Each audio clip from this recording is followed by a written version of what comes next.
Dites-moi où c'est qu'on s'est arrêté, parce que j'enseigne en parallèle dans l'autre cours, donc je dois savoir où c'est qu'on s'est arrêté.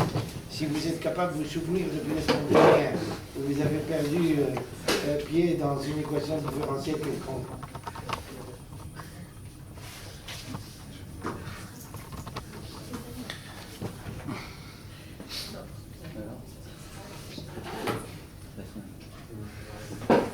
Donc, écoutez, si vous ne savez pas, comment?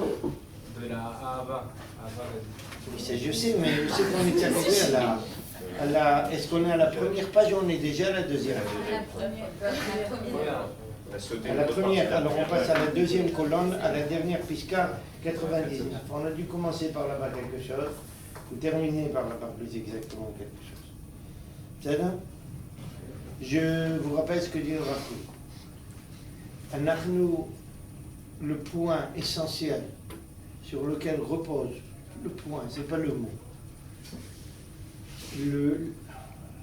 l'idée essentielle sur laquelle repose tout le peuple juif, c'est Ahavat Hashem, notre rapport avec Dieu et notre kesher avec Dieu. Là-dessus repose tout le peuple juif. Il s'agit d'un peuple attaché à Akash Baruch Hu, tout tourne autour de ça. Avraham Avinu, Akash Baruch Hu l'appelle Avraham Ohavi, celui qui m'aime. Autrement dit, il s'agit d'un rapport avec Dieu qui se traduit en terminologie de Ahava. C'est ça? Et on va préciser ce point dans un moment, parce que c'est pas du tout trivial. Qu'est-ce que vous avez par contre, c'est mercredi? Il y a une bonne et un réveil. Katouf, Koufsa, sur Eden Achalon, Yom Dalet. Tu amènes tout.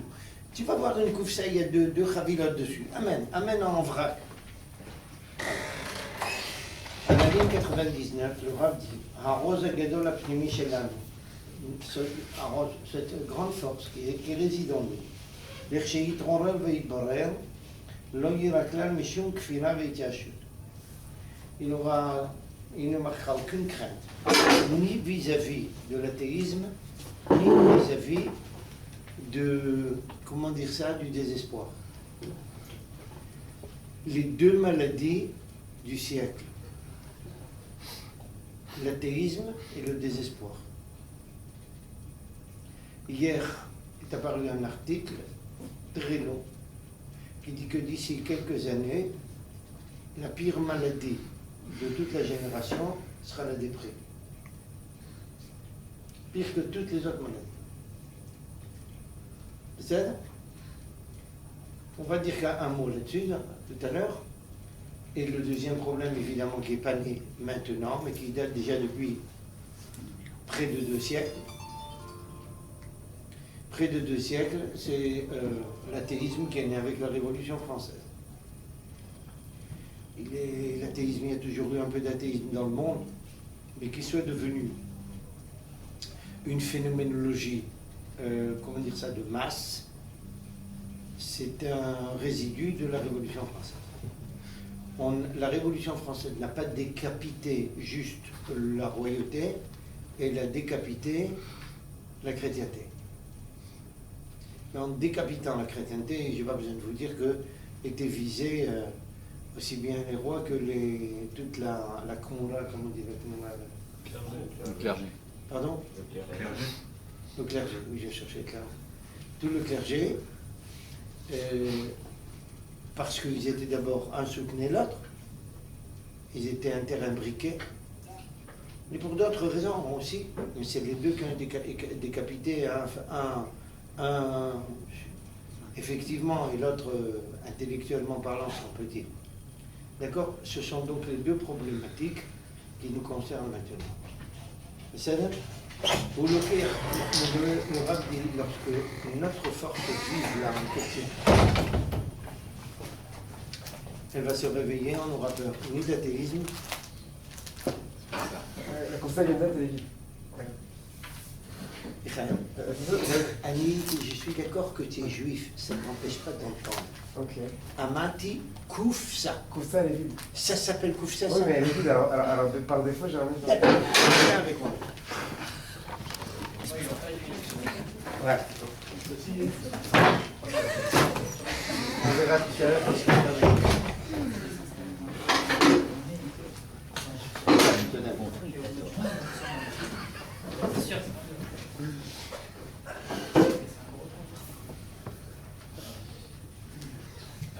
le Rav, oui.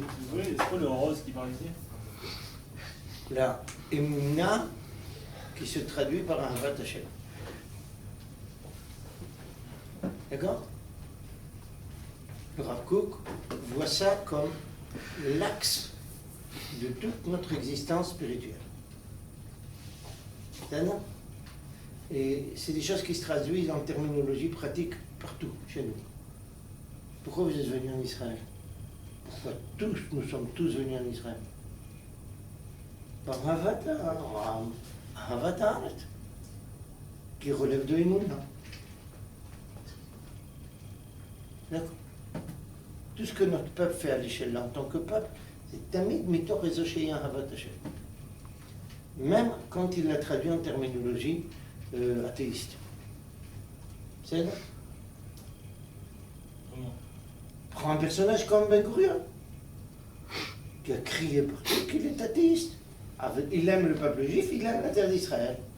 C'est un malade mental, c'est un juif. Juif, malade mental, il n'y a pas de différence fondamentale. Donc, tous ceux qui viennent en Israël, c'est par Ahavat Hashem? Pourquoi il vient ici? Pour Un juif. fuir. Quoi? Ça peut être fuir ou. Mais pourquoi il ne fuit pas aux Philippines? Il aura moins de problèmes. Il faut être fou pour venir ici.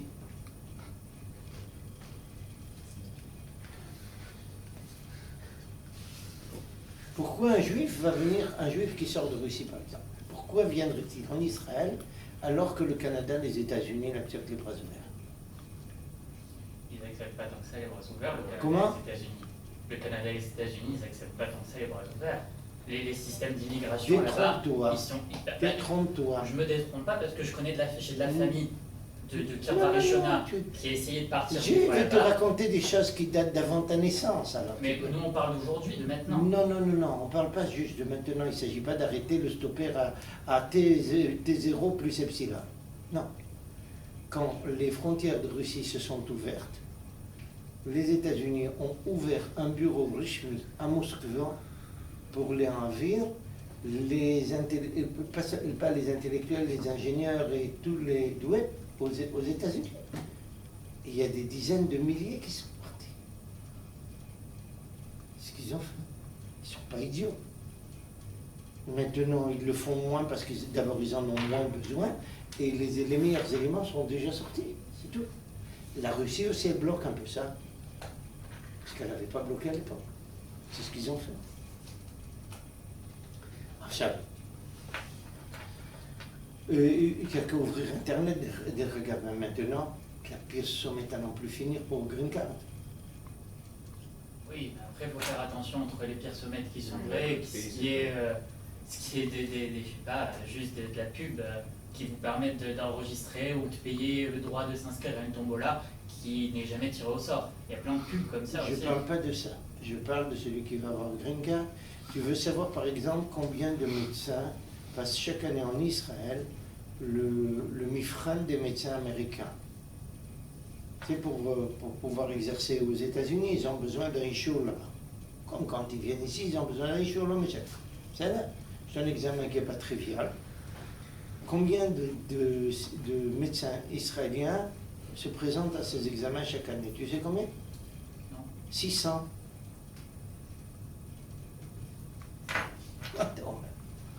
Non, Macha et Omer, je dis juste que partir vivre aux États-Unis ou au Canada, c'est pas quelque chose de si facile que ça. Par contre, ils tu retirent es le visa, ils un retirent le simple- visa des personnes qui ont eu des contraventions, L'eau, des moindres quand petites tu es... répercussions, on leur retire leur visa. C'est un bon juge. Tu vois. Ce que tu dis, c'est vrai pour quelqu'un qui est naragmonite, qui est portefeuille ou j'en sais rien quoi. Non, moi je vous parle de gens qui sont avocats, qui sont traders, qui sont ingénieurs, des gens qui ont une vraie situation.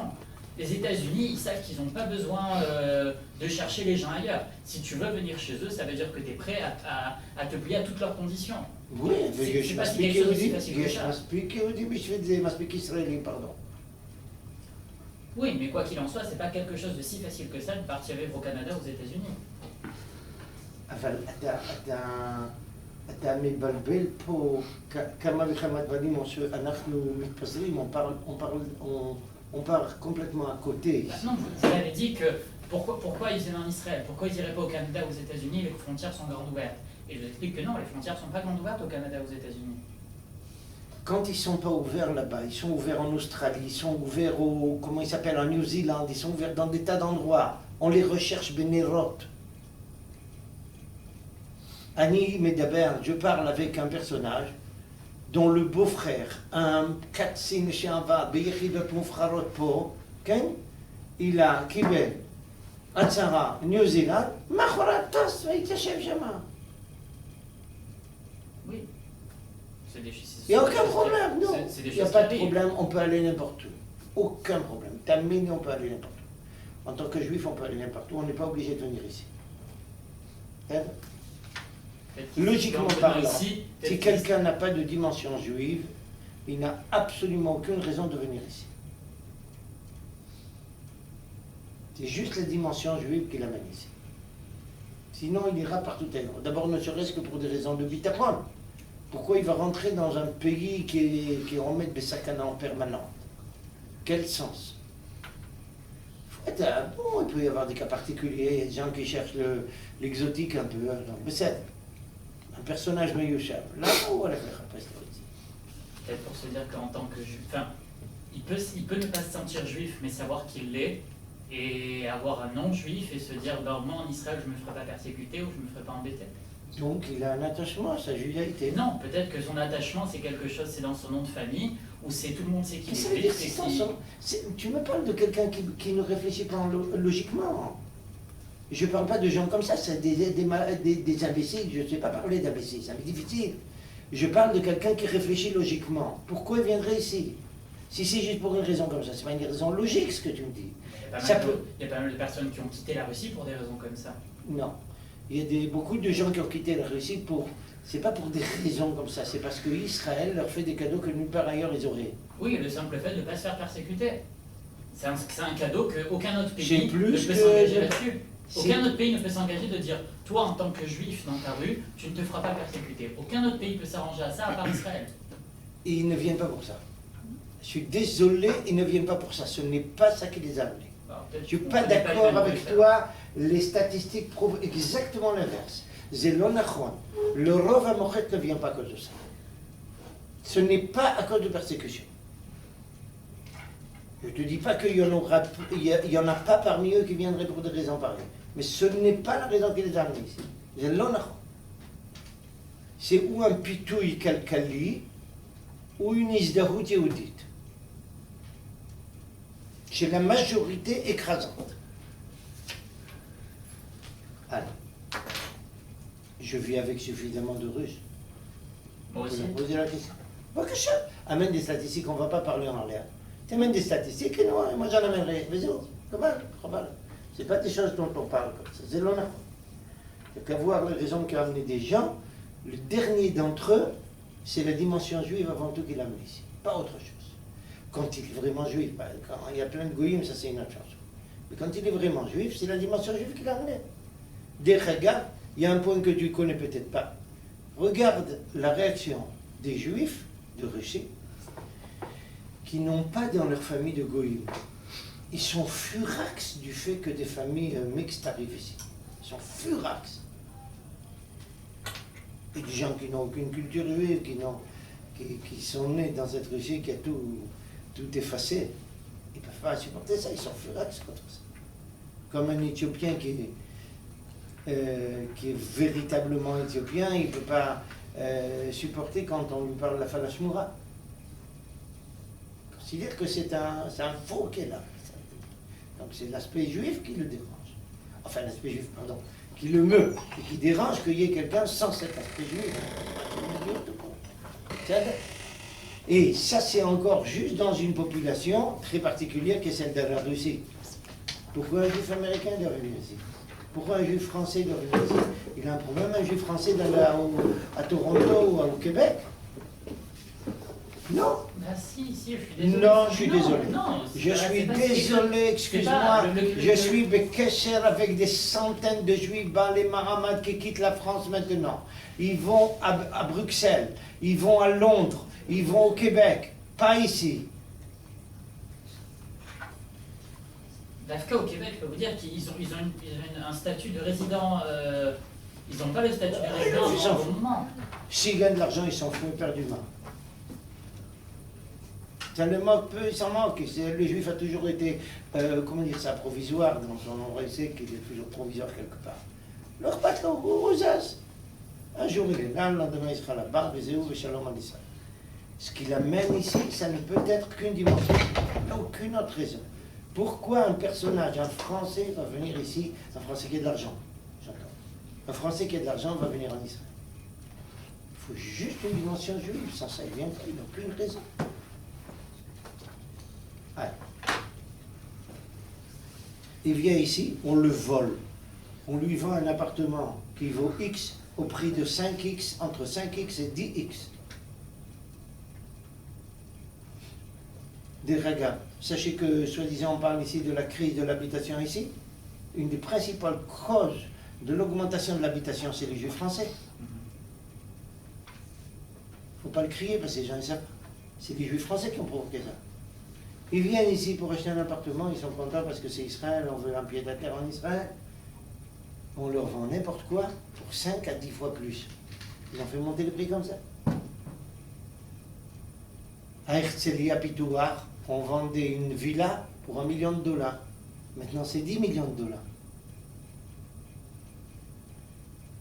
Pourquoi ils sont allés chez un Israélien? Il dit combien? Vends ta villa. Je ne veux pas la vendre. Combien elle vaut? $1 million. Je te donne 3. Ça te va? Ils ont vidé les familles comme ça. Et les Français, ils ont payé. Ils n'ont pas compris que c'est passé. On les a roulés. T'es là? À ça. Et il y a des Français qui sont roubleurs, ça sert à n'importe. Top, revenons à notre sujet. Le Rav nous dit, un juif n'a pas peur ni d'athéisme ni de désespoir, parce qu'un juif n'accepte jamais quelque chose tel quel, intégralement. Il le passe au crible, il est capable, dans tous les cas, il a les capacités d'extirper de quelque chose sa quintessence positive. Mais c'est donc il n'a pas peur, il y a des formes d'athéisme. On est capable de savoir qu'est-ce qui a poussé quelqu'un dans un sens pareil. Alors ça on adoptera, et l'aspect négatif on le laissera de côté. C'est ce que dit le Rav. L'homme et quand le juif adapte quelque chose qui vient de ces gens problématiques ou de conceptions problématiques, c'est pas parce qu'il le prend là-bas. C'est différemment.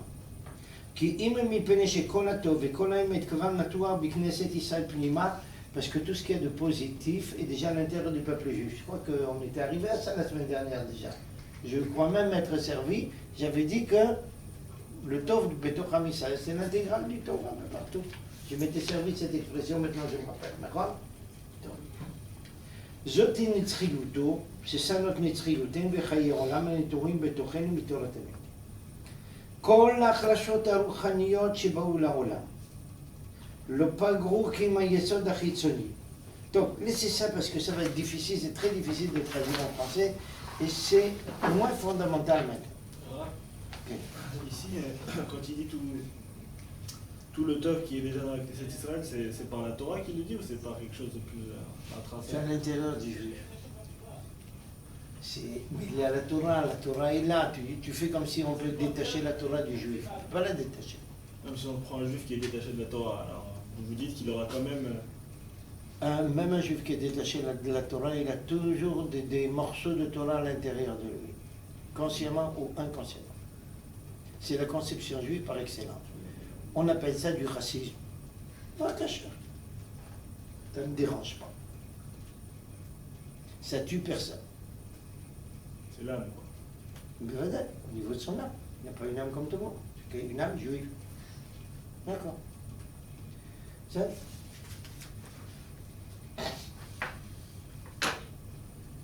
Alors, passez à la page 2, s'il vous plaît. À la première colonne, Shuvah Rasim Veshalosh. La deuxième piste. בסדר?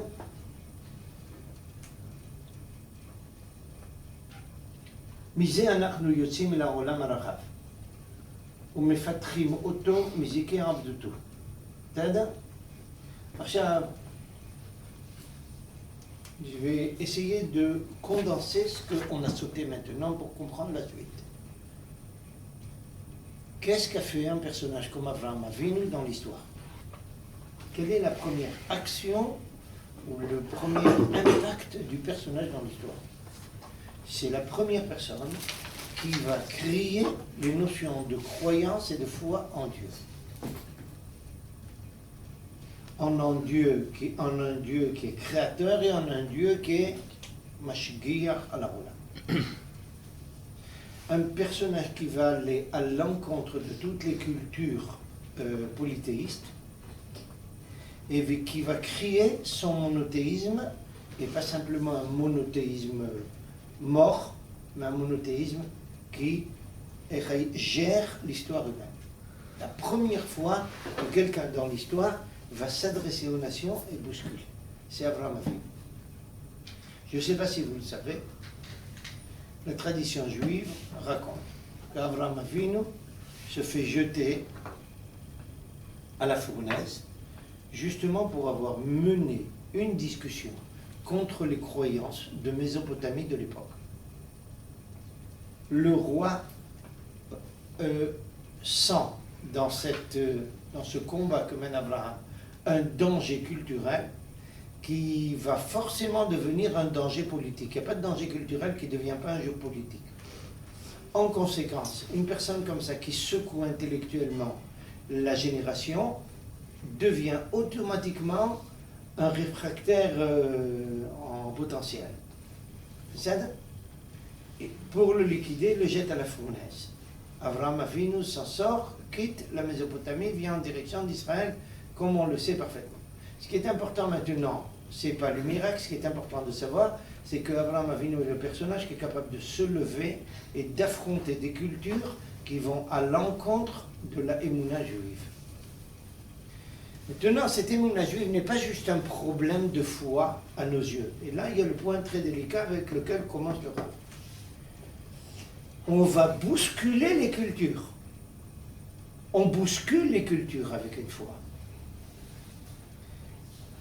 Le premier point qui est bousculé, c'est le suivant.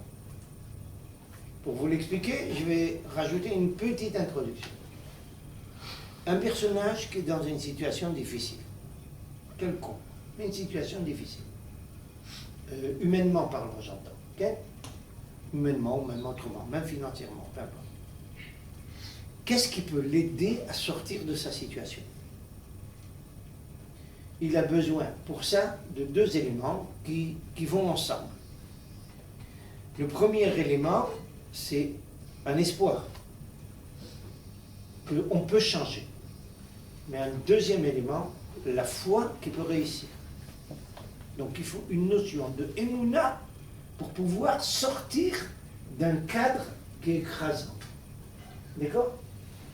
Quand quelqu'un, et surtout un peuple, ou une société quelconque, est animée d'une foi, elle surmonte les difficultés. Elle sort d'une problématique. Le monde antique est un monde qui ne sait pas encore qu'est-ce que sont les bouleversements de l'histoire. Les situations telles qu'elles sont pour lui figées. Quelqu'un est né esclave, restera esclave. Il doit avoir certainement une nature pareille. Et c'est pas juste en Mésopotamie qu'on dit ça, même Aristote le déclare. Si quelqu'un est né esclave, ben il le restera toute sa vie. Le peuple juif est celui qui apparaît sur la scène de l'histoire. Il dit, nous, on était esclaves, 430 ans en Égypte, 210 ans, peu importe, on sort de là. Il n'y a rien qui va nous arrêter, qui va nous bloquer. On sort de ça. Grâce à quoi? Mouna. On va sortir, on est sorti effectivement.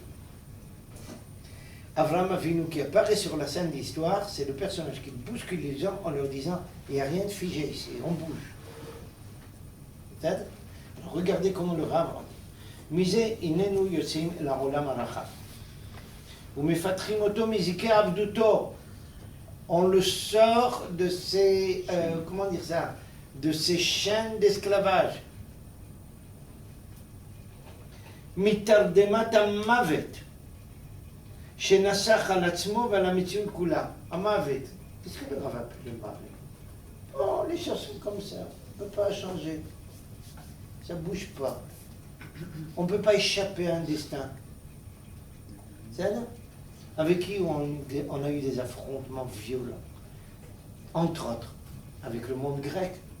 Le monde grec, pour chez qui l'affaire de destin est fondamentale.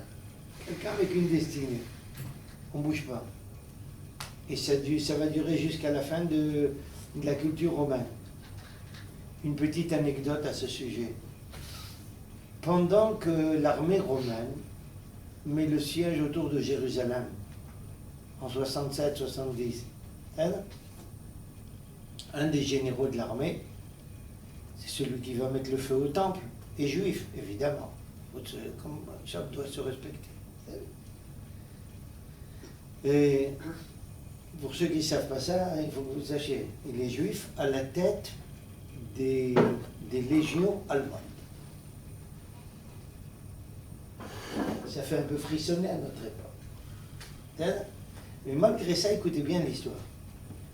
Avant de partir au combat, tout le quartier général romain est autour d'une table. Et puis subitement, en plein milieu du repas, se dépose un oiseau sur la table. Pour les Romains, c'est un augure. Une augure ou un augure, j'ai oublié, je sais pas. Un augure. D'accord? Ça veut dire que les dieux ont envoyé quelque chose pour annoncer Machéo. Et ils commencent à se poser la question, tous les généraux romains, qu'est-ce que ça veut dire? Le juif est assis avec eux, il prend son arc avec une flèche, il tire dedans et il tue l'oiseau. Tous les autres généraux sautent en l'air. Tu as tué l'envoyé des dieux. Et le juif de leur répondre, espèce d'imbécile, il n'est pas capable de se défendre lui-même, vous voulez qu'il vous défende à vous. Ça, c'est le juif le plus tordu qu'on peut trouver à l'époque. C'est celui qui va rentrer à Jérusalem à la tête de la légion allemande qui va mettre le feu au temple. C'est lui qui est le responsable. On connaît son identité. Rachel, c'est ce que dit le Rav Kook. Le peuple juif, c'est celui qui va faire craquer toutes les chaînes. Rachel, מתרדמת המוות שנסח על עצמו על המציאות ואומרים בקול אתה השם האלוהים. J'ai écrit comme ça בקיצור pour que la feuille avec Shem Hashem, j'aurais dû corriger encore un nom de Dieu. אתה השם האלוהים, הנה אתה עשית את השמיים ואת הארץ בכוחך הגדול, בזרועך הנטויה, לא יפלא ממך כל דבר. Le juif déclare, לא יפלא ממך כל דבר, il n'y a rien qui est impossible pour toi. Rien qui est impossible pour toi, c'est une façon de dire à tous les athées et à tous les pseudo-scientifiques, toutes vos lois entre les mains de Dieu. Pour vous c'est inamovible, pour nous c'est movible.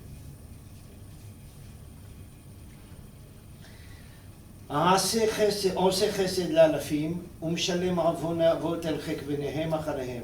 האל הגדול הגיבור השם צבאות שמו, גדול הרצה ורב הרליליה, אשר הניח בכוחות על כל דרכי בני אדם, לתת לאיש כי דרכיו. Vous suivez? Vous arrivez à suivre le texte?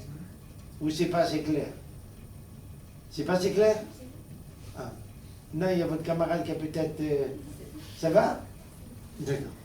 עכשיו וכפרי מעלליו, אשר שמת אותות ומופתים בארץ מצרים עד היום הזה, וישראל באדם, ותעש לך שם כיום הזה. Qui c'est qui a formulé, prononcé ces phrases-là, à votre avis? Ma? Je n'entends pas. Non, son fils, Shlomo HaMelech. D'accord?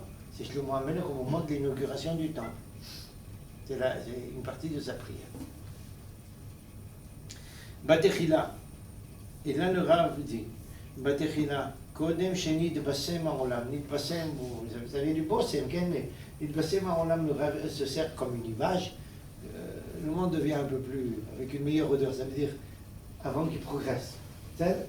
קודם שנתבשם העולם על ידי השפע הגדול של הפיתוח הארוך. השפע, regardez ce que dit le Rav, le shefa, c'est-à-dire la bénédiction qui vient de son développement très lourd. C'est ça? N'oubliez jamais la bouteille. Au plus loin, votre grand-mère encore devait aller chercher de l'eau au puits. Vous allez à la maison maintenant, on va bouger le robinet. D'accord?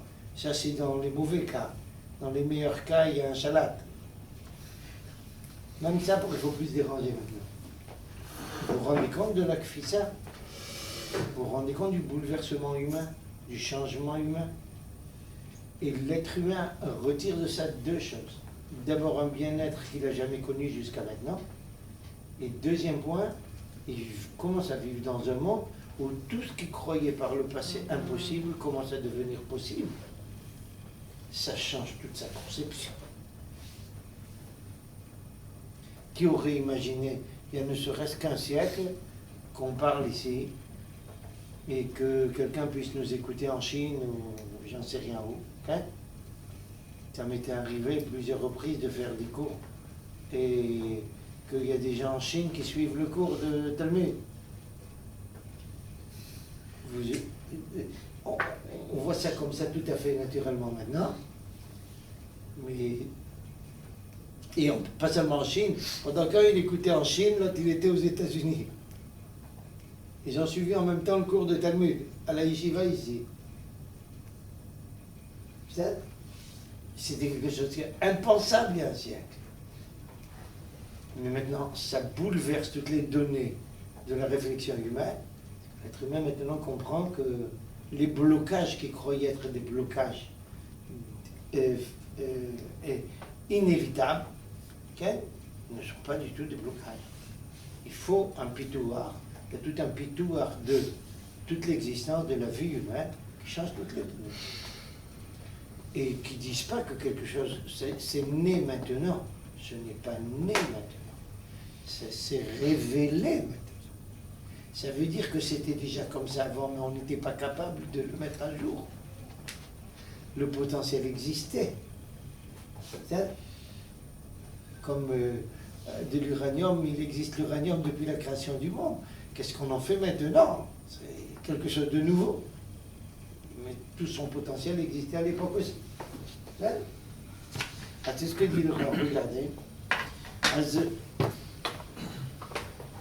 או על כל פנים, בתחילה קודם שנתבשם העולם על ידי השפע הגדול של הפיתוח הארוך, או על כל פנים של הציור שלו תעשיינים, la façon dont on le concevait, שחל עליו ופעל להשביחו הרבה, tout ça a agi, a eu un impact et a amélioré des tas de choses. כשהיה האדם פראי, quand l'être humain était encore sauvage, ושום גרעין מוסרי פנימי לא היה נמצא בקרבו בפועל, il n'y avait aucune étincelle morale en ce fort intérieur qui était exprimée. Faites bien attention, le Rav ne dit pas qu'il n'y avait pas d'étincelle morale. Il n'y avait aucune étincelle, aucune dimension morale qui était exprimée par l'être humain. Je vais essayer de vous préciser ça. La morale, ce n'est pas quelque chose qui est né comme ça. L'être humain ne s'est pas levé avec une morale. Vous voulez la preuve? Qui sont les premiers personnages qui existent dans notre conception juive? Adam et Chava, d'accord? Ils ont des enfants. Qu'est-ce qui se passe tout de suite après la naissance? Il y en a un qui assassine. Où est la morale?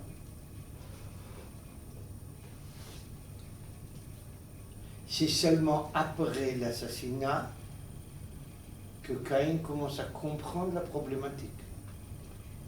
Il n'a rien compris avant.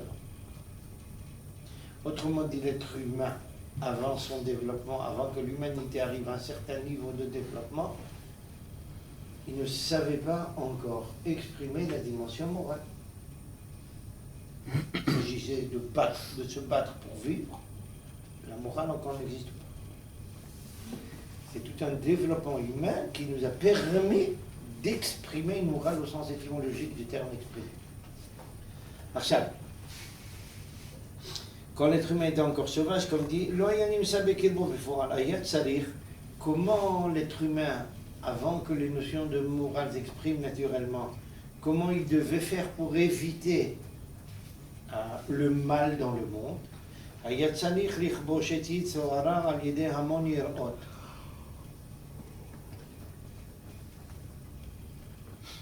Je vais essayer de vous expliquer ça. Le Rav nous dit, par le passé, au début de l'humanité, pour que l'humanité puisse bloquer des instincts négatifs qui sont ancrés en nous en tant qu'être humain, il lui fallait énormément de yirot.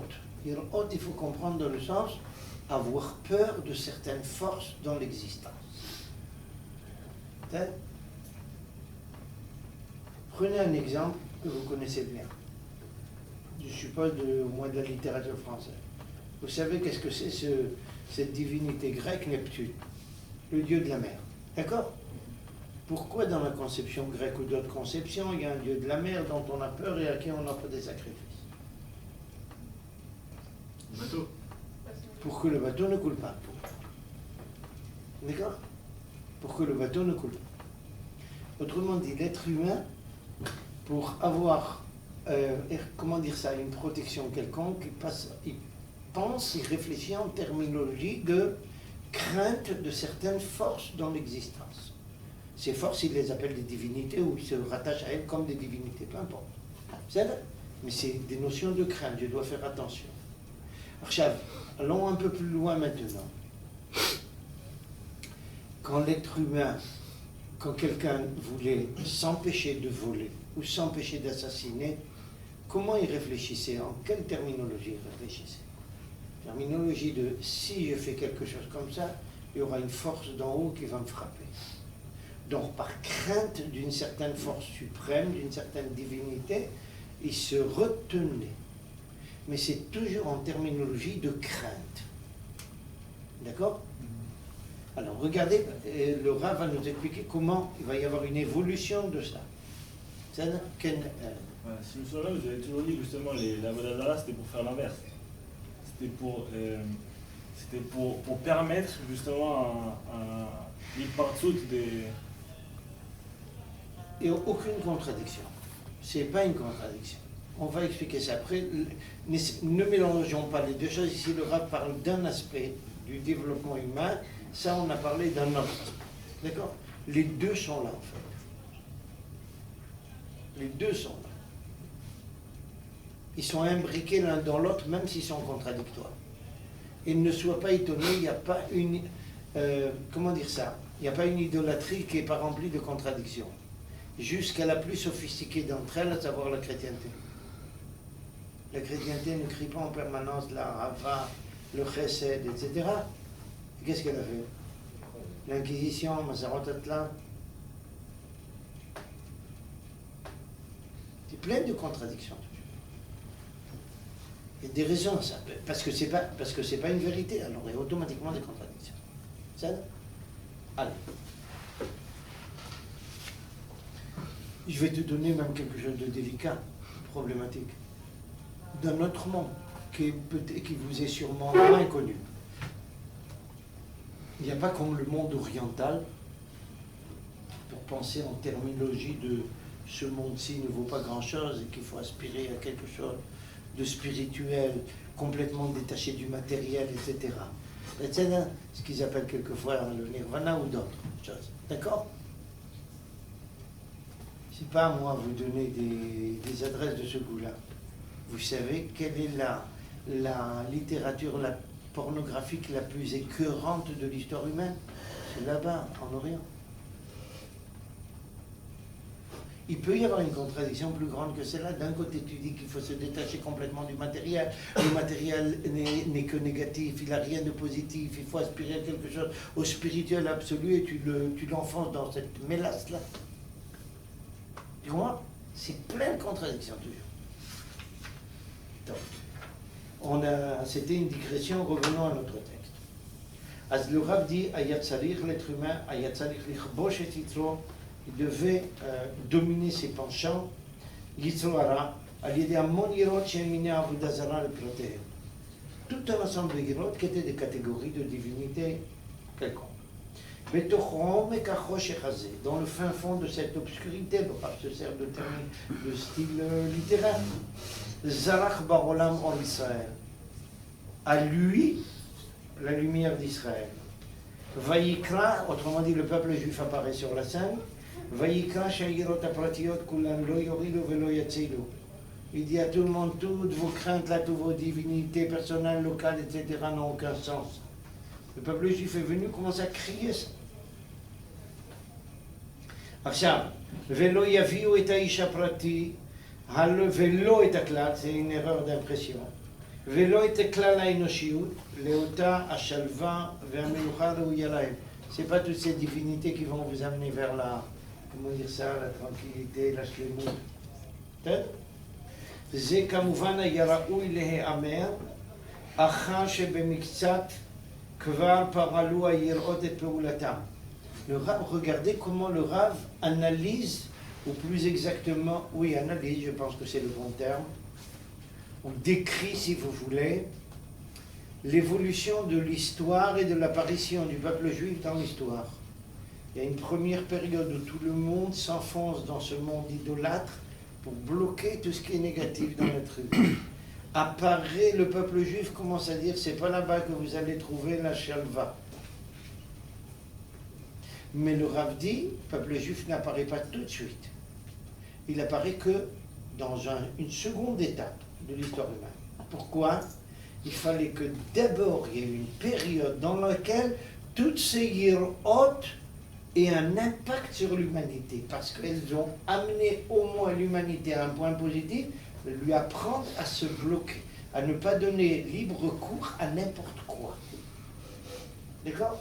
Ensuite, il faut expliquer que c'est pas comme ça qu'il faut regarder les choses, mais il faut d'abord que l'être humain apprenne à commencer à se dominer. Et le peuple juif apparaît sur ces faits-là, sur cet entrefait, je ne sais plus comment on va dire, pour dire aux nations, écoutez, vous abordez le problème de façon inexacte. Vous êtes allé, l'intention est bonne, mais c'est pas comme ça. On va vous expliquer comment. Arshad, ok. Cette intention déjà qu'il avait, enfin toutes les nations du monde, de vouloir se mettre des barrières pour différents principes, d'où elle vient, c'est déjà une dimension plus ou moins morale. Et de Noir. C'est une dimension morale, a priori. Oui, il y a quelque chose encore. Il est resté quelque chose de positif depuis les derniers personnages d'envergure dans l'histoire humaine. D'accord? Il y avait une sensibilité morale ou qui existait. C'est une des raisons pour lesquelles les gens n'arrivent pas toujours à voir comment se fait-il que quelquefois on retrouve chez des nations très très lointaines de chez nous certaines, pas beaucoup, mais certaines idées vraies, exactes, qui se retrouvent également chez nous. Ça remonte très très loin. Comme quoi par exemple? Pardon? Comme quoi par exemple? Je vais te donner un exemple. Prends ce que je viens de citer maintenant, qui ne relève pas du moral, mais qui relève du spirituel. Cette distinction fondamentale que fait le monde extrême-oriental entre ce qui relève du spirituel et ce qui relève du matériel.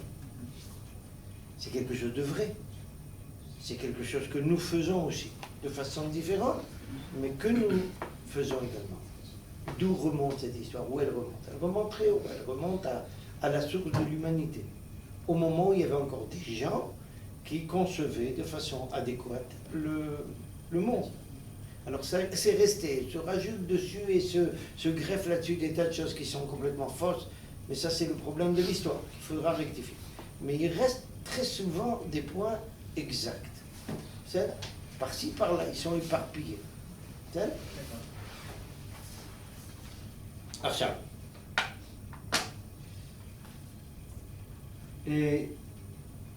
זה כמובן היה ראוי לאמר, זה ce que dit le Rav, זה היה ראוי לאמר אחר שבמקצת כבר פעלו היראות את פעולתם, לפי אותו המצב הנמוך הקדום.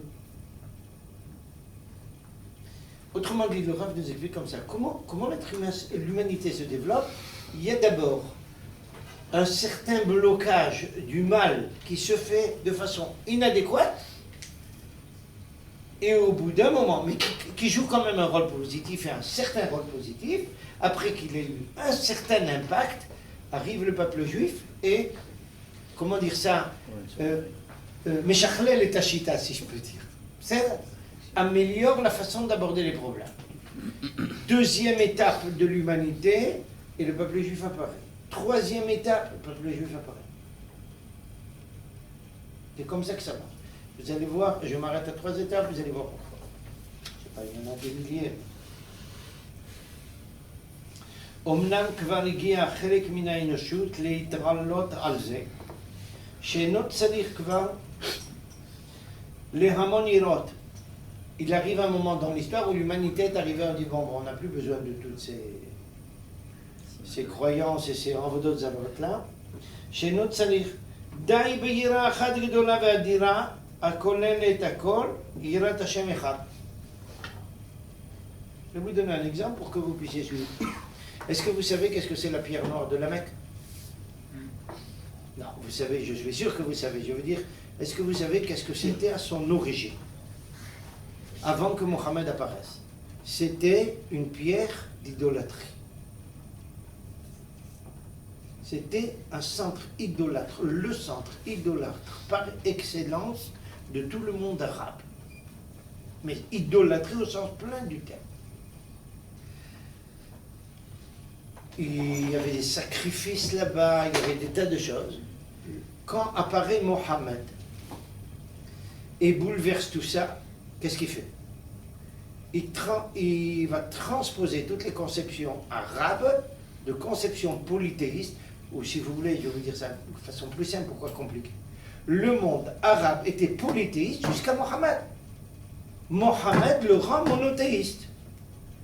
Maintenant, cette pierre qui était un des espèces d'hôtels, je dis bien espèces d'hôtels, dans tous les cas de centre de Avodazara, il va être transformé de centre de monothéisme. Ça? Autrement dit, mais si tout le monde arabe a pu procéder à cette transformation, ça signifie qu'il est arrivé à un certain moment de l'histoire à comprendre que la conception polythéiste n'est pas la conception idéale, ni adéquate. Il y a une conception plus sophistiquée, plus vraie. C'est le monothéisme, c'est ce qu'il fait. Le Rav Kook voit toujours tout le développement de l'humanité dans un processus évolutif qui va vers l'améliorer en permanence. D'accord? Et le peuple juif est toujours là-bas pour, comment dire ça, servir de... Catalyseur. Comment? Le catalyseur. Catalyseur ou c'est celui en tous les cas qui va provoquer ça. Et regarde, j'ai pris cet exemple pour une raison très précise. Qui va rédiger le Coran? 3 juifs. Le Coran a été rédigé pour 3 juifs. On connaît le nom d'un d'entre eux. D'où on sait ça? Comment? D'où on sait ça? De chez eux. C'est eux qui le disent. Ils nous donnent les C'est noms. 3 juifs qui se sont islamisés. Ça, c'est pas très clair. Il y en a un qui est vraisemblablement devenu musulman ou quelque chose comme ça. Mais c'est pas très clair. C'est quelque chose, tu sais, en gestation. Et au début de la gestation, tu sais pas comment ça se passe. Qu'est-ce qui s'est passé? On connaît le nom d'un d'entre eux qui s'appelle Abou Becha. Qu'est-ce que c'est Abou Becha? Bechor. Il s'appelle Bechor. C'est son nom juif. Celui qui connaît bien le Coran s'aperçoit immédiatement que le Coran, c'est une salade de Bible avec les midrashim de Chachamim, de Chazal, midrash Chazal, et où vous procédez à quelques permutations entre Yitzhak et Ishmaël. D'accord? Chez eux, par exemple, il n'y a pas de sacrifice de Yitzhak, il y a le sacrifice d'Ishmaël.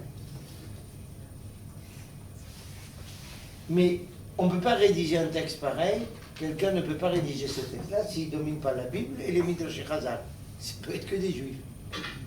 Évidemment, Mohammed a crié que c'est lui qui avait rédigé tout ça, nous savons par sa propre femme qu'il savait ni lire ni écrire. Sa propre femme s'appelait Aïcha, et elle a crié. Quand elle a entendu qu'on disait que c'était lui qui avait écrit, elle dit c'est pas possible. Il savait ni lire ni écrire. D'accord? Alors il a payé des gens pour rédiger ça. Ça? Qu'est-ce que vous voulez dire? Les Arabes, ils le savent. Les masculines chez eux, oui. Les masculines chez eux, ça. Il y a ici dans le quartier un professeur d'arabe, quelqu'un qui est un des plus grands spécialistes du monde arabe, du Coran, etc. dans le monde. À l'époque, il est invité tous les ans à El Azhar. Vous savez ce que c'est El Azhar? La grande université du Caire. D'accord? Pour faire une conférence. Et c'est un juif religieux, colonel dans l'armée israélienne en plus. Il me raconte que souvent, il a eu chez lui des employés arabes, et certains d'entre eux des gens du Hamas. Alors il leur a montré combien ils étaient amars et en islam. Ils devenaient fous. Ils ne connaissent pas leur religion. Oh, c'est comme chez les Juifs. Donc, revenons à notre sujet. אז ils ont compris que די ביראה אחת הכוללת כל יראה, כל יראת השם אחד. ומכיוון שנפתח שער למושכל נצחי וצדק עולמים זה, dès que s'est ouverte une porte devant cette conception qui est la base de la vérité dans le monde, כבר כל השערים שלמעלה מזה הם פתוחים, maintenant tout est ouvert. השקפה שלמה ומקפת אינה מניחה את האדם להיות שרוי בשפלות. Quand l'être humain commence à avoir une conception adéquate du monde, il n'accepte pas de rester en bas, ce que le Rav appelle shiflut. Il espère s'élever, progresser. עכשיו, כי אם מוליכתו אל למד מחיל אל חיל vers une amélioration permanente. היראה כל זמן שהייתה פרטית ושבורה לא הייתה אפשרית כלל להיות מתעלה גילוי עולמי. אבל כיוון שהיא כבר מאוחדת ובנויה על עולם מלא, כבר יכולה לבוא מיראת העונש לידי יראת הרוממות. J'explique. Le Rav dit tout le temps que la notion même de yira était quelque chose de comment dire ça, d'individuel que l'être humain choisissait. Je n'ai peut-être pas assez précisé ça. Il faut que vous sachiez que dans le monde idolâtre du passé, les idoles ne sont pas toujours des idoles consacrées d'un panthéon, d'un peuple. L'être humain choisissait lui-même quelquefois son idole. Je vois que vous ne savez pas ça, vous n'êtes pas au courant de ça. Je donne un petit exemple. En Égypte, il y a 126 dieux reconnus par tout le monde. Et à part ça, dans chaque région de l'Égypte ancienne, il y a des dieux particuliers de l'endroit. D'accord? Mais il y avait même plus que ça. Il y avait quelquefois l'être humain qui se rajoutait une divinité lui-même. Pas seulement quelque chose qui vient de l'extérieur, de consacré par une culture quelconque. Le Rav dit tout le temps que la notion de yira relevait de quelque chose d'individuel. C'était toujours la notion de yira au sens ordinaire et vulgaire de ça. À partir du moment où l'humanité a compris qu'il y a yira juste vis-à-vis de Dieu et d'un Dieu unique, à ce moment-là, la yira peut changer de statut, épouser une nouvelle forme. J'explique. Ce que le Rav appelle yirat haromemut et pas yirat haronesh. Et un point extrêmement important. Quelqu'un peut dire, je ne veux pas faire tel et tel ravera, parce que si je la fais, Akadosh Baruch Hu va m'imposer, va m'infliger telle ou telle punition. D'accord? Ça, c'est ce qu'on appelle yirat haronesh. On a peur de la conséquence et de la punition. C'est ça? Il existe une toute autre catégorie de yira qui est fondamentale pour le personnage plus évolué. On a peur on a peur de faire quelque chose parce que c'est quelque chose de mal qui va démolir et qui va porter atteinte, qui va...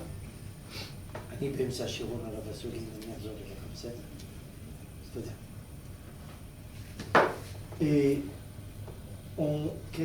quelqu'un de plus évolué dit je refuse de faire cette avera parce que si je la fais, je vais d'abord porter atteinte à quelque chose de valeur et je vais porter atteinte à toute l'existence.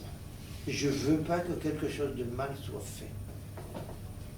Il y a une volonté divine qui m'oriente dans un sens qui est là pour Tovat Kol, toute l'existence.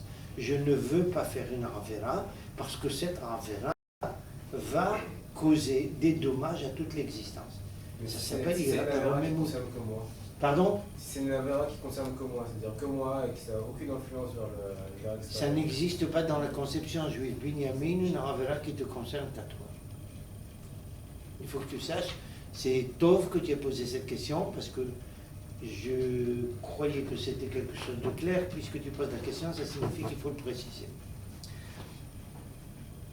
Dans la conception juive, et c'est ça un des éléments fondamentaux de la foi monothéiste, chez nous, monothéiste, c'est pas juste croire en un seul Dieu. C'est avoir une conception monothéiste très englobante qui veut dire la chose suivante. Il n'existe pas une seule personne qui n'a pas d'impact sur l'autre, il n'existe pas un élément du monde qui n'a pas d'impact sur le reste. Tout est interlié. En terminologie moderne, il n'y a pas deux éléments de ce monde-ci sans hyper-kishur. Impossible. Si vous voulez le lire, il y a ici Bemikem Asechet Kiddushin, elle est là par hasard ou non? Il y en a combien? Une seule? Non, il y a beaucoup. Bon, je vais le dire oralement parce que sinon on risque de ne pas avoir assez de temps.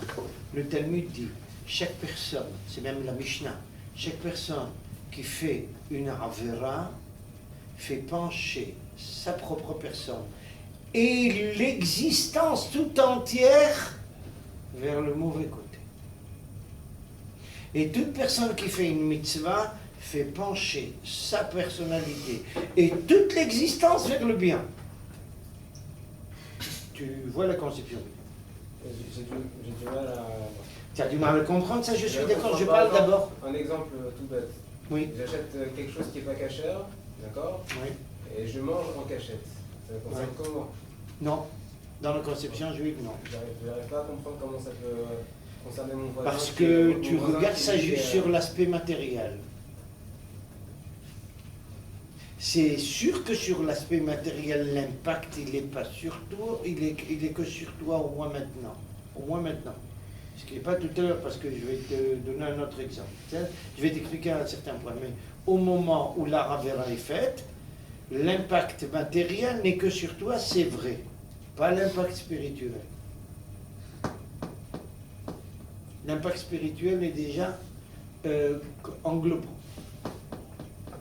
Le juif vit dans un monde, comment dire ça, si je peux dire, me servir de cette terminologie, bifacial, bidimensionnel si vous voulez. Spirituel et matériel sont toujours interliés. Et le spirituel ne connaît pas de limite, il n'y a pas de limite. Il n'y a pas de blocage dans le spirituel. Les blocages ne sont que matériels. C'est-à-dire, maintenant, entre nous soit dit, même sur le plan matériel, la conception juive va te dire que l'impact il va avoir lieu sur tout le reste. Peut-être pas l'instant où tu auras consommé quelque chose de non cachère, mais plus tard. Comment cela? La plupart des aliments non cachers dans la conception juive sont des aliments qui vont avoir un impact négatif sur toute ta psychologie. Et s'il y a une modification négative dans ta psychologie, tu vas rencontrer la société. Il y aura un impact à cela. Pas au moment où tu auras consommé, plus tard, au moment du contact. Donc même sur ce plan, c'est la conception juive. Elle est fondamentale. Qu'est-ce que tu voulais demander, Yannick? Non, je voulais pas, mais c'est quoi l'impact du... Enfin, comment il se traduit l'impact du spirituel sur le matériel? Prends un personnage qui mange des animaux comme des rayottes au faute. Dans la conception juive, le personnage va avoir indéniablement une dimension de violence qui découlera de ces aliments-là. Quand il va rencontrer la société, il va être violent. Vous parlez du matériel.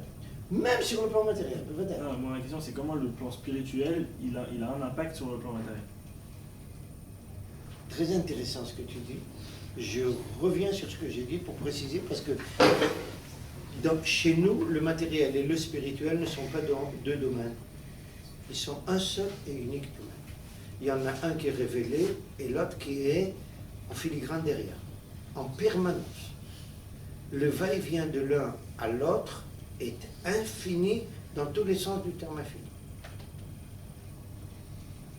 Tu agis, automatiquement il y a un impact sur ta neshama et vice-versa, en permanence. Le juif vit consciemment ou inconsciemment dans un monde double. C'est même plus que double. C'est même plus que double. Je vais vous dire quelque chose. Je n'ai pas pensé un jour faire un cours. Ça fait longtemps que je n'ai pas pensé à faire un cours à ça, et c'est dommage.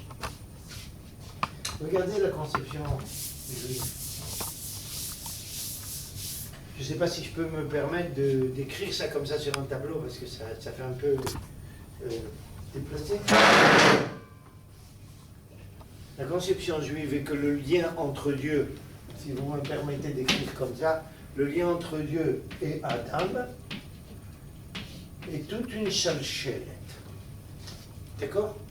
C'est une chalchelette qui démarre ici ou là, comme vous voulez, peut-être, mais qui...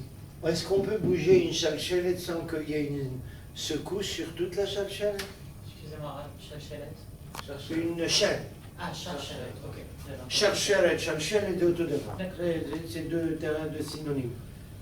Quand on bouge une chalchelette qui est attachée quelque part, on a toujours un... Je n'ai pas besoin d'expliquer à des étudiants du terrain quelque chose comme ça. Donc une action en bas, un impact jusqu'en haut et vice-versa.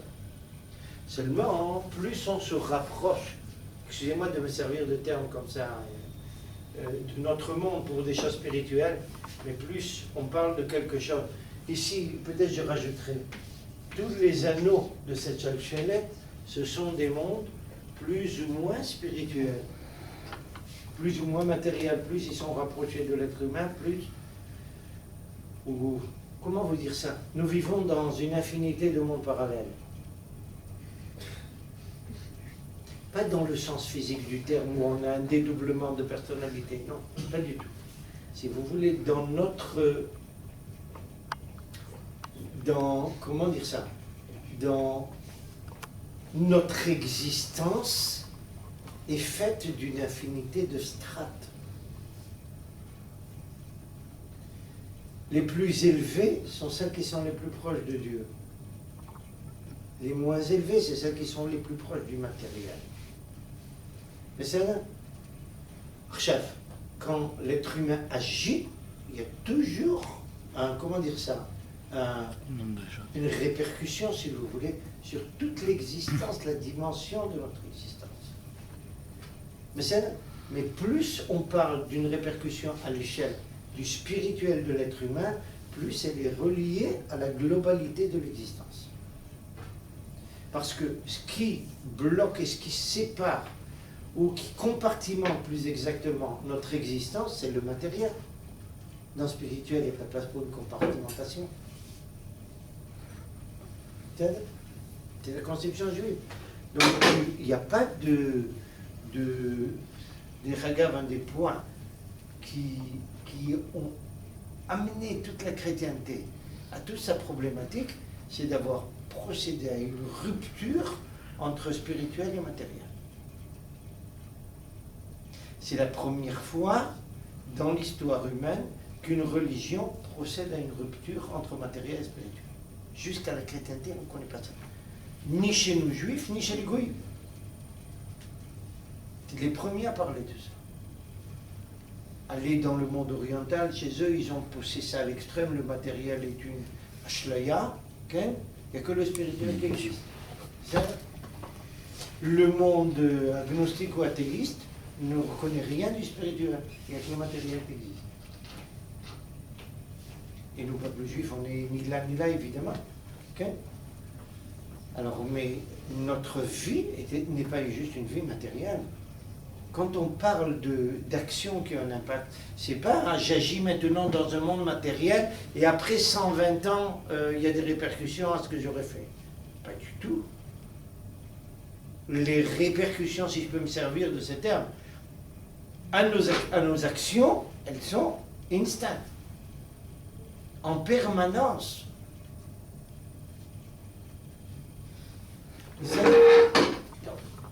Ok. Juste une question sur un point tout à l'heure, vous avez dit que le Yirat HaOnesh, donc la deuxième Yirat HaLomemut, c'est une évolution de la Yirat HaOnesh. c'est un niveau plus élevé. Okay. Mais ça veut dire que la Yirat HaOnesh, elle est fausse en soi? Ça veut dire que Elle quelqu'un qui agit par Yirat HaOnesh, il est dans l'erreur? Non, on ne dit pas qu'il est dans l'erreur, mais on dit que il est loin d'être le personnage idéal. D'accord? Il est... Parce que de notre côté, la Yirat HaOnesh, je pense que c'est la Yira qui a le lien personnel le plus direct. Je ne fais pas ça parce que j'ai peur qu'il m'arrive ça à moi. Et ça enlève Pas dans la complètement- conception juive. Dans la conception juive, non. Et ça, c'est très important. Et c'est bien que tu poses la question, c'est très important parce que, justement, dans toutes les conceptions humaines, Yirat HaOnesh, elle est fondamentale. Et chez nous, peuple juif, elle est, je dirais, utilitaire. Et pas fondamentale. Je vais m'expliquer. Tu rentres à la maison. Je donne un exemple, tout ce qui est plus élémentaire. Tu ne veux pas que une pièce soit sale. D'accord? Tu peux dire, je ne veux pas que ça soit sale, parce que ça me gêne et ça me fait des problèmes. D'accord? Mais tu peux dire, je ne veux pas que ça soit sale, parce que je pense que ça porte atteinte à une esthétique, et ce n'est pas une situation idéale et normale de vivre dans la saleté. Je peux donc dire que la saleté, je ne la veux pas parce qu'elle me provoque des dommages. Je peux dire je ne veux pas la saleté parce que ce n'est pas une situation idéale pour l'être humain. Oui, mais encore une fois, ça reste au niveau personnel. C'est-à-dire que Non, vous avez dit, c'est- elle me provoque des dommages. Non, à moi ou à quelqu'un d'autre. Important, dans la conception juive, on ne fait pas de distinction.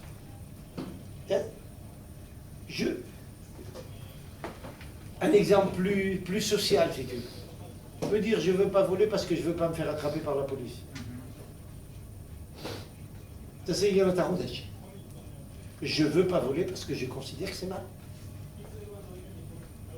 Et ça, Excusez-moi, c'est encore un exemple qui se joue au point personnel. non, Parce que je ne veux pas me faire attraper par la police. Non, C'est rien que je- vous m'avez dit. oui. oui, c'est au niveau de Yirat HaOnesh, c'est personnel. Mais au niveau de Yirat HaLomemut, non. Mais c'est la question que je vous ai posée. C'est-à-dire que si Yirat HaOnesh, c'est qu'au niveau personnel, elle est un petit peu en contradiction avec le fait que je ne vais pas faire quelque chose parce que ça pourra changer, faire pencher la balance clalite. Parce qu'à la limite, si moi je m'en fous d'aller en prison, bon, ben, je vais voler. Vous voyez ce que je veux dire? Attends. Tu as mêlé deux choses. Je vais t'expliquer. Il y a deux aspects qui ne sont pas du tout contradictoires et qui peuvent être simultanés. Ok. Le personnage qui ne veut pas faire une avera parce qu'il a peur, ok? Alors, au niveau, comment dire ça, humain, il n'est pas encore le personnage idéal. Mais le fait qu'il n'ait pas fait une avera provoque qu'il n'a pas porté atteinte à l'existence. Tu comprends? Très différent. Il n'a pas porté à l'existence. Maintenant, allons au mitzvah tracé. Quelque chose de positif. Quelqu'un peut dire, je veux faire une mitzvah parce que Akash Baruch Hu va me donner Sarah. D'accord? Dans ce cas pareil, le personnage, bébé, tu auras droit à Sarah, Akash Baruch Hu l'a promis, mais pas du tout au Sarah de celui qui aura dit ou qui aura agi dans l'esprit de je le fais parce que c'est une bonne chose pour l'existence de le faire. tous les deux auront Sachar.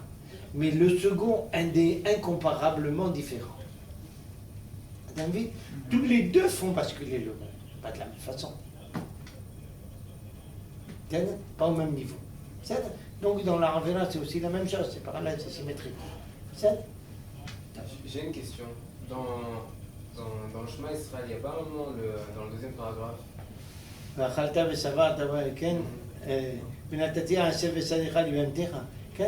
Rambam s'attarde longuement là-dessus dans le Guide des Égarés, et explique et nous précise. En fait, c'est au nom du Talmud. Attention, ne tombe pas dans le panneau. Ce Sachar-là, c'est Akash Baruch Hu ne te promet pas ce Sachar parce que si tu as fait une mitzvah, c'est ce que tu vas obtenir. Il te promet ce Sachar comme Sachar qui va te permettre de continuer à progresser, qui va t'éviter des problématiques et des difficultés. Autrement dit, c'est un Sachar qui est, comment dire ça, intermédiaire, si je peux dire. Parce que si je suis un personnage qui est en permanence, qui n'a pas un bout de pain à manger, le minimum essentiel à manger, comment je peux me consacrer même à des problèmes spirituels? J'arrive pas à vivre. C'est ce que je vous dis, je te promets un Sachar qui te décharge de toutes les difficultés humaines et ça va te permettre de progresser. Mais le véritable Sachar, c'est pas celui-là. Celui-là est provisoire dans ce monde-ci. À tel point que les Chachamim nous affirment, déclarent de façon tranchante, Sechar mitzvah, behayr alma lika. Le Sachar d'une mitzvah dans ce monde, il n'y en a pas. Tout le Sachar que l'être humain recevra et doit recevoir pour une mitzvah, c'est plus là, dans un monde spirituel, pas ici. Et qu'est-ce qu'il reçoit ici? Nos Chachamim se servent d'une jolie image. Il dit juste les intérêts, un peu d'intérêt. L'usufruit. Rikar Sachar, ben on l'a maïmet, pas ici. Ici, c'est tout le Sachar que nous recevons, c'est pour nous décharger de fardeau humain. C'est pas le véritable Sachar. Et le Ronesh? Pardon? Gam, tout de même. Après, il y a Attends, l'enrôler, ça peut être pire. Tu sais pourquoi ça peut être pire? Nos Chachamim disent quelqu'un, à quel jour on peut lui envoyer dans ce monde-ci la bracha en permanence. Pourquoi? Parce que c'est un rachar gamou. Alors le peu de mitzvah qu'il aura fait, il reçoit tout le Sachar ici, et là-bas on l'attend avec la facture complète. Ça peut être plus problématique encore. Donc la Hirat HaOnesh de ce monde-ci, elle est bête, elle n'existe pas. Nos Chachamim la voient sous deux angles. Premier angle, tout le monde ne peut pas s'élever à ce niveau où il est capable, où on est capable de tout réaliser par idéal. Tout le monde ne peut pas être à ce niveau. Il y a toutes sortes de gens, pas tout le monde. Et le personnage idéal. D'accord? Donc pour retenir le personnage, Pachout, c'est l'île d'Aldelbo. Pachout, tu lui dis, attends, je fais ça parce que sinon il y aura problème. D'accord. Deuxième objectif de Hirat HaOnesh, il y a des moments où même le personnage qui est de plus haut standing spirituel, qui en général est à même de réaliser les choses par idéal,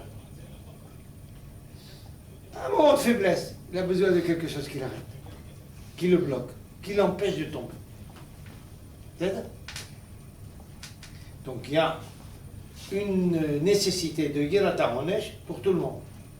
Chez les gens de grande valeur, au moment où ils risquent de tomber, de craquer par fatigue ou pour une autre raison, et chez les autres qui ne sont pas au niveau.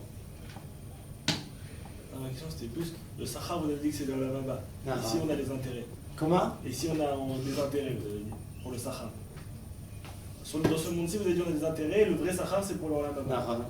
Alors pour demain je demandais pour le Ronesh. Ouais. Est-ce que ici on a que des intérêts et c'est tout le reste dans le Maba ou c'est... Parce qu'il y a des clalotes et tout qui sont données dans la Torah. Je n'ai pas besoin de te dire que toutes les combinaisons possibles existent. D'accord? Tout est possible. Tout est possible. Il n'y a pas de blocage. On ne marche pas avec une technique marchée chez nous, jamais. Mais même, surtout dans le plan humain et spirituel, jamais technique marchée. la vie est dynamique, donc en conséquence, toute la shgacha et la hit, elle est en fonction de ça. Il y a un moment dans la vie où quelqu'un se comporte comme ça, il y a un autre moment où il se comporte autrement. La réaction de Akash Baruch Hu est de la réaction. La façon dont Akash Baruch Hu juge l'être humain, les fonctions de son comportement. Il y a un personnage qui vit dans un monde, une période de sa vie où il pense qu'en terminologie d'idéaux, il y a des moments où il pense qu'en terminologie de monde matériel. Ça, Akash Baruch Hu mityaches be'etem. D'accord? Ok. Le principe de Sarah, on est dans le Olam Haba. Excuse-moi, Michael, avant que j'oublie, je t'ai plus jeune, tu vas te rappeler. Le juif qui est de standing ne réfléchit pas en terminologie de ma'ania quand même. Standing spirituel, j'entends. Okay? Il réfléchit en terminologie ma tzarich la. Ma retzon Hashem. Ani rotze לעשות את Hashem, parce que רצון Hashem c'est ma שיביא את העולם לשלמות שלו. בסדר?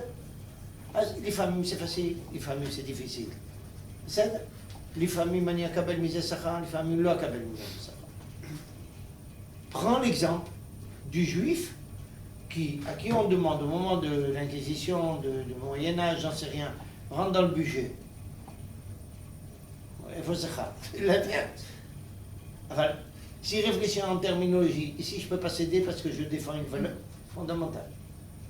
Au moment où il défend la valeur, il paye le prix ultime. Ça ne marche pas toujours en terminologie de Arshav Zetovli, c'est l'olech. Peut-être l'olech. Quel Michael?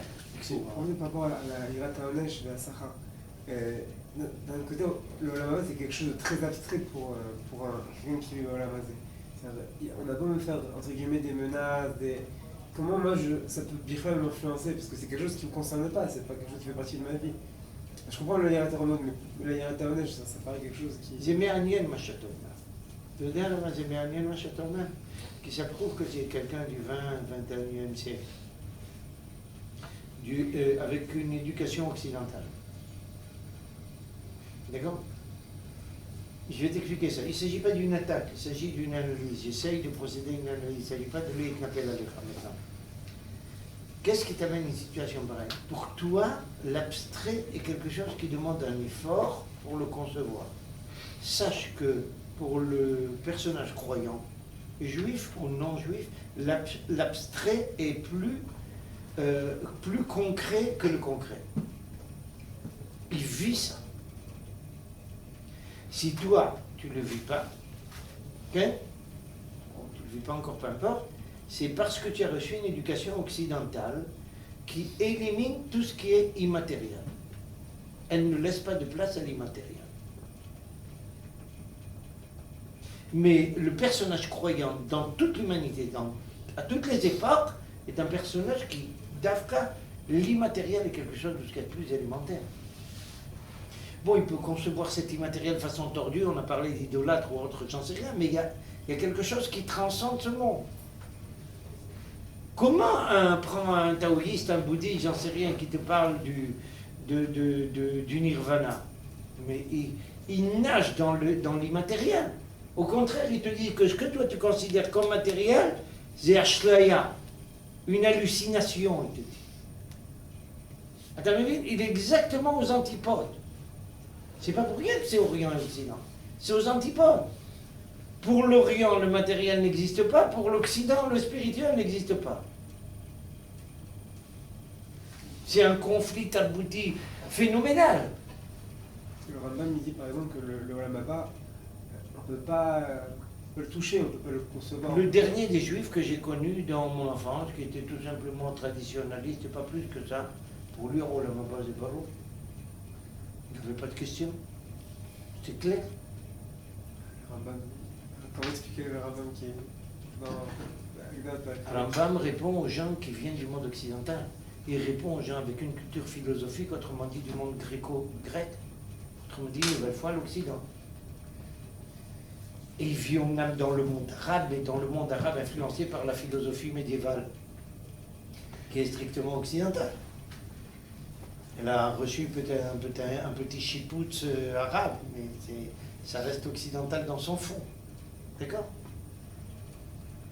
C'est pour ça qu'il y a des problèmes. Et le juif, il n'a aucun problème d'abstraction. D'abord, pourquoi? De matériel.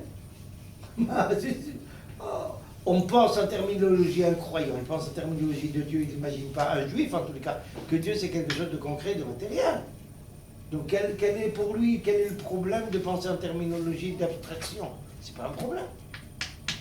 Qu'est-ce que c'est la névoie? Dépasser le temps, l'espace, etc. de façon abstraitement, c'est typiquement juif. C'est un juif, il prend au sérieux quelquefois à juste titre et quelquefois un peu moins, mais l'homme il prend ses rêves au sérieux. C'est quelque chose d'abstrait. Mais ça, il n'y a pas de problème à ça. Quand il y a une émouna, il faut savoir. Justement, vous mettez en évidence maintenant ces blocages que le monde occidental a provoqués ou a créés parce qu'il ne sait réfléchir qu'en terminologie de matériel. Il ne sait pas réfléchir autrement. Quand tu parles au monde occidental d'une connaissance quelconque, il s'agit tout de suite de mesurer quelque chose. Automatiquement. Donc ça relève du matériel. Et regardez bien, dès que, même dans son domaine, vous essayez de le rapprocher de quelque chose d'abstrait spirituel, il perd pédale. Je vais vous donner un exemple concret qu'on a soulevé à plus d'une reprise. Moins certains des anciens parmi vous. Prenez toute la théorie de la création du monde avec le Big Bang, etc. Alors, on accepte le Big Bang, l'homme chalet. Demandez à un physicien, excuse-moi, qu'est-ce qu'il y avait avant le Big Bang? Oh, il n'y a pas de matériel, on ne sait plus. Comment répondent les gens bien pensants du monde occidental? Vous dites, excusez-moi, ce n'est plus un problème du physicien, c'est un problème du théologien. Et les gens au moins réglo n'hésitent pas à le déclarer. Ça ne relève plus de notre domaine, on ne sait plus pas. C'est plus tien. Ça. Mais il faut s'habituer à ça. Des regards. Il n'y a pas comme la physique quantique, la théorie de la relativité, certains domaines de maths qui forcent le personnage à essayer d'avoir aussi une capacité d'abstraction. Sinon, on ne peut pas comprendre. Tu es d'accord? Tu vois bien, je suppose que tu appelles à plusieurs reprises l'occasion de voir quand un prof de maths ou de n'importe quoi fait des dessins qui demandent un petit peu d'abstraction, tu vois tous les gens qui tapent la tête par-ci, par-là, parce qu'ils vivent dans un monde matériel, ils ne savent pas comment s'arracher à ça. Ça va prendre du temps, c'est une difficulté. Ça?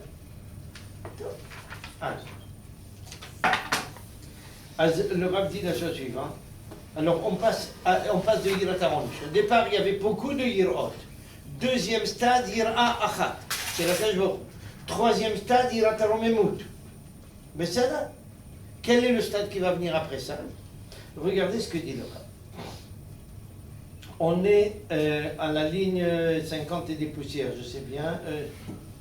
À 52, à la fin de la ligne 52. העולם נתבשם עוד יותר בכללו והתחיל להרגיש שיראת הרוממות היא מצרנית לאהבה. מצרנית, ça signifie, je ne sais pas si c'est en français on dit concomitante ou quelque chose comme ça à côté. J'ai oublié. Cubide. Très proche, d'accord? Ça s'appelle Metzranit. Metzar, c'est un gvoul.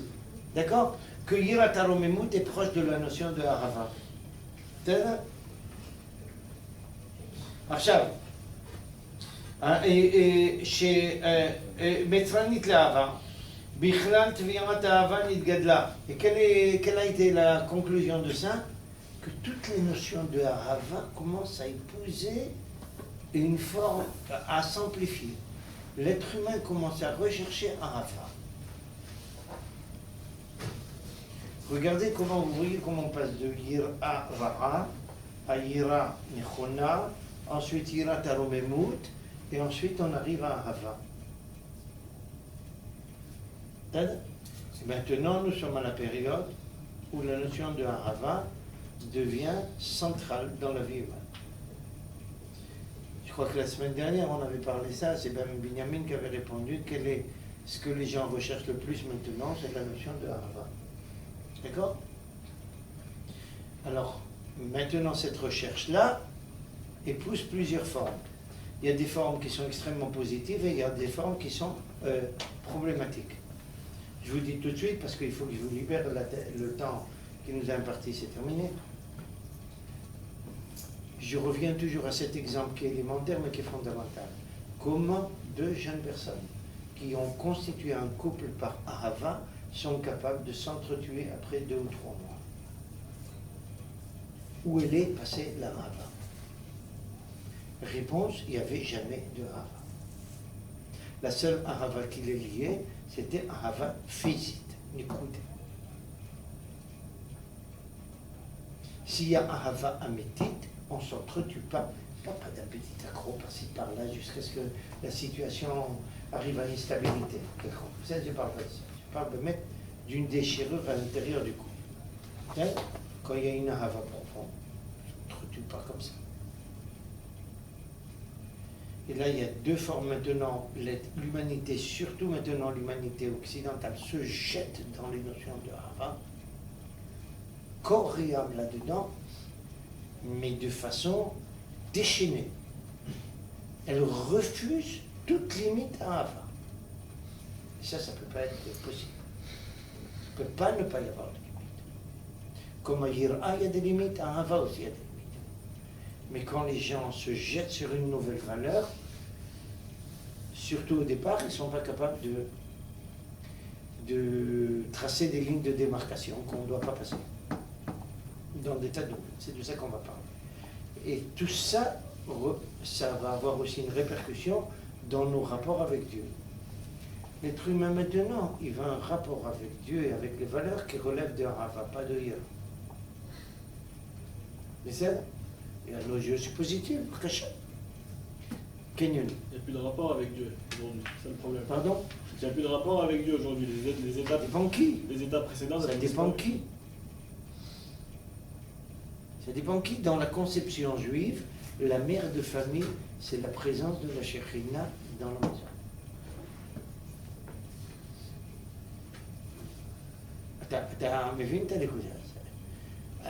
Mais si le mari se comporte comme un sauvage et la mère comme une chipie, alors c'est pas où est la Shekhinah et la Hava là.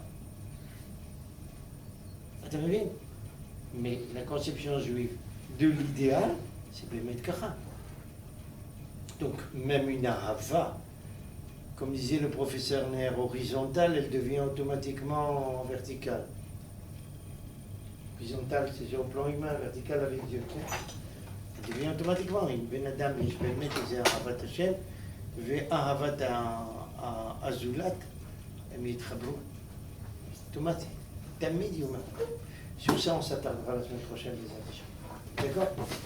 Il ne trouve pas Yehuda la feuille de présence. Je vous en prie, prenez une petite.